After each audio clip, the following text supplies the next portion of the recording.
Blood roses. Blood ఎవరి మీదైనా ఒక ఎఫెక్షన్ అనేది వచ్చినప్పుడు ఆ ఎఫెక్షన్ రావాలంటే బ్లడ్, ఆ బ్లడ్ రిలేషన్లో ఎఫెక్షన్ వస్తుంది, ప్రేమ వస్తుంది. ఆ ప్రేమలో ఏదైనా హర్ట్ అయినప్పుడు ద్వేషం వస్తుంది. ఆ ప్రేమ వచ్చినప్పుడు ఫ్లవర్ వస్తుంది, మనం విషయం చెప్తాము, వెల్కమ్ చేస్తాం విషస్తో. ద్వేషం ఎక్కువైతే ఆయుధం పట్టుకుంటాం, అది బ్లడ్ రోజెస్. రెండో హృదయాలు హార్ట్ బ్రేకింగ్ అయితే ఏమవుతుందో అనేది ఒక బ్లడ్ రోజెస్.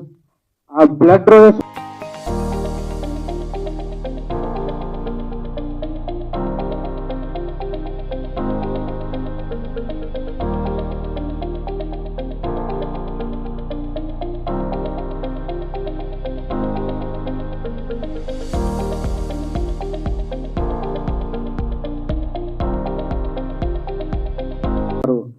మన పుస్తకాల్లో రాముడి గురించి చదువుతుంటాం. రాముడు ఎంత మంచివాడని మనం చదువుతుంటామో, నేనేదో నా సినిమాలో యాక్ట్ చేశాడని అలా చెప్పట్లేదండి. అంతే మంచివాడు రంజిత్ రామ్ గారు. ఒక సీనియర్ యాక్టర్ కొడుకు, 20 సినిమాలు హీరో. ఒక 0.00 కూడా ఎటువంటి ఈగో, నేను హీరో, నాకు అది కావాలి ఇది ఇలా ఏముండదు. అంత సపోర్ట్ చేస్తారు రంజిత్ రామ్ గారు. మీకు చాలా చాలా థ్యాంక్స్ అండి. నాకు దేవుడు నెక్స్ట్ ఏ సినిమా కానీ ఇచ్చినా ఒక అవకాశం ఉన్నా ఫస్ట్ రంజీరామ్ గారు నేను చెప్పడానికి నేను సినిమా తీరాకే ట్రై చేస్తాను.